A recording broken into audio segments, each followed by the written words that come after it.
খোলা চোখখানা করো বন্ধ, বাতাসের ঠান্ডা গন্ধ বয়ে বেড়ায় ভোরেরও বাহিরে। আসো ছোট্ট একটা গান করি, যাতে ঘুম পাড়ানি মাসি এসে পাশে বসে হাতে খানা দিবে কপাল ভরে।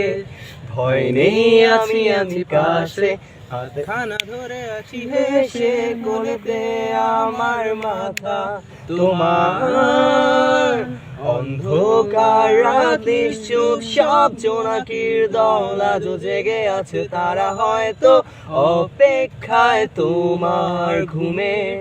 হাতে রেখে হাত দেখে ঘড়ি, বসে অপেক্ষা করি, কবে হবে কাল ফুটবে সকাল। আয় ঘুম চুম্বন দে তার সারা কপালে, যাতে ঘুম আসে সব নিশ্চুপ হয়ে যায়। আয় চাঁদ মামা কাছে আয়, যাতে অন্ধকার না হয়, আলো মাখা কপালেতে টিপটা দে, যাতে কিছু আলোকিত হয়, সে যাতে ভয় না পায়।